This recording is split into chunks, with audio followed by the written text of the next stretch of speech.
Eu queria agradecer, em primeiro lugar, o convite para participar dessa Comissão de Assuntos Econômicos e realmente eu fico muito satisfeito em poder contribuir com essa discussão que é fundamental, é tão importante que desde que eu comecei nesse setor como jornalista, há quase 30 anos, eu comecei a questionar a questão do preço do carro. Isso me moveu a desenvolver uma série de trabalhos e estudos de mercado que a gente faz na agência Autoinforme e a chegar numa reportagem que eu fiz no ano passado, que foi, digamos, a reportagem mais importante que eu fiz até hoje, em função da repercussão que ela teve, e mais do que isso, em função de você trazer à tona a questão do lucro.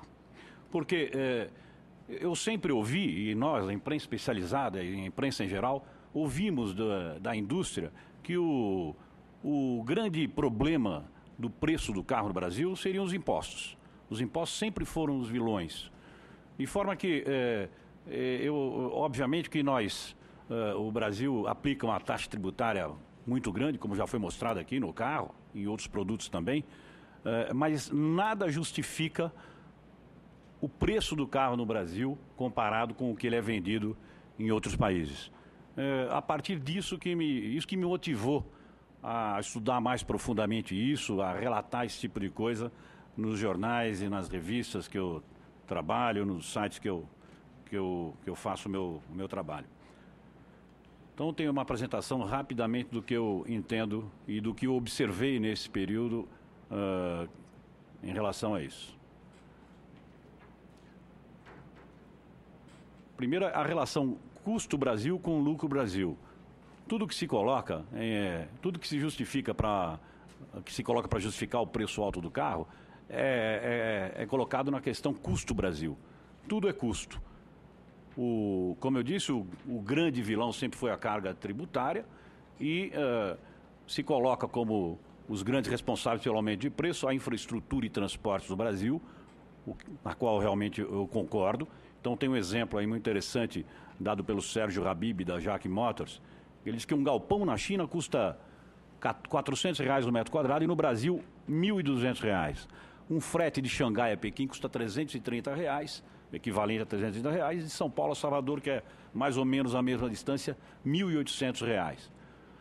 A questão dos portos, que é muito criticada para todos os setores aí que necessitam desse trabalho para a realização do seu negócio, e a economia de escala, que sempre foi muito criticada e que hoje não se justifica esse argumento, uma vez que, como já foi dito aqui também, nós somos o quarto maior mercado, o sexto ou sétimo maior produtor, com quase 4 milhões de unidades. A carga tributária, apesar de todas as críticas, esse levantamento mostra que ela teve uma queda de 97 a 2012. Teve um pequeno aumento no carro 1.0 de 0,9 ponto percentual, mas nas outras categorias ela teve uma queda. Caiu 4,4% no carro médio a gasolina, 3,3% no flex e no carro a álcool também, e teve queda até nos carros de luxo. E enquanto a carga tributária total do país teve uma elevação chegou a 35%, que subiu de 30% para 35% nesse período, de 2000 a 2010, a carga tributária do automóvel caiu. O exemplo já foi dado, o Corolla, né? Usa-se muito o Corolla como exemplo de preço no mundo, porque é um carro que ele é vendido em mais de 100 países, então ele é quase uma referência aí do mundo inteiro. A diferença é muito grande, não dá para explicar isso. Não tem índice de carga tributária, não tem imposto que consiga fazer pelo menos superficialmente você entender isso. Eu que não tenho conhecimento profundamente de impostos. $16.200 nos Estados Unidos, 21.600 na Argentina e 28.600 no Brasil. A Argentina está aí para mostrar que normalmente se compara o Brasil com os países do primeiro mundo, onde nós temos diferenças grandes e, portanto, quer dizer, você pega nos Estados Unidos, por exemplo, a formação de imposto, como foi dito aqui, de 6% a 9%, enquanto nós temos 32%. Isso aí se justifica a diferença maior para o Brasil. Você também coloca as outras questões todas do custo Brasil, que o Brasil é muito caro em relação a países do primeiro mundo. Mas comparando com a Argentina, onde nós somos países semelhantes do ponto de vista de estrutura, até de carga tributária, não é? De necessidades que o país tem, também a diferença é muito grande. E isso, o Corolla não é um exemplo único. Você vê aí vários exemplos de carros onde a diferença de preço é muito grande. O Kia Soul, por exemplo, ele custa o dobro, quase o dobro, do que custa no Paraguai, gente. No Paraguai, onde é um mercado absolutamente incipiente. O Mercedes ML500 é uma diferença absurda, R$75 mil para 265 mil, traduzido em reais, né? O Jetta, o Gol Emotion, enfim. Isso é uma sequência que não tem fim. Esse quadro eu peguei de uma apresentação do Sérgio Habib, da Jaque, que ele mostra isso. Ele comparou alguns produtos com o Corolla em vários países do mundo, com o objetivo de mostrar que não só o carro custa muito mais caro no Brasil, mas também outros produtos. Isso é verdade, mas esse quadro, como vocês vão ver para frente, mostra também que o Brasil ele tem o carro mais caro do mundo e não necessariamente os demais produtos. Você vê aqui no caso do Corolla, tá?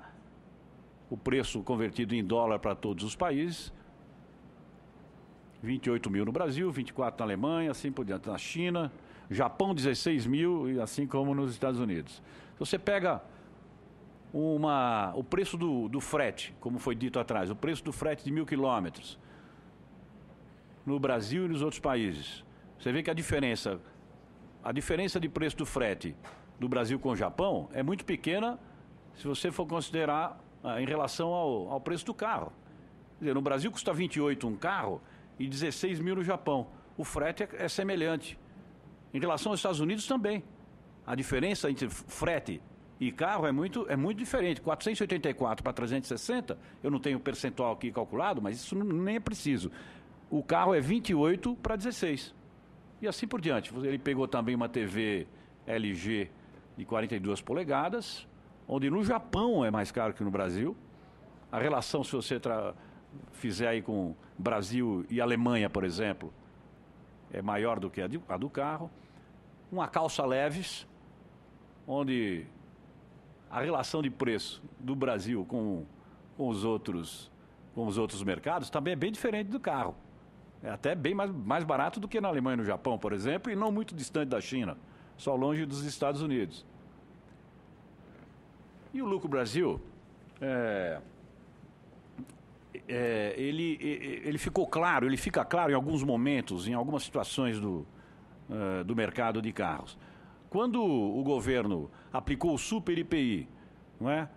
Por um pedido das montadoras que se sentiram ameaçadas pela chegada dos carros chineses, e aqui fazendo um parênteses, os carros chineses chegaram a preços de carro de entrada, a preço de carro básico, com equipamentos que carros brasileiros de entrada não tinham nem como opcionais, airbag, ABS, trio elétrico, computador de bordo, não é?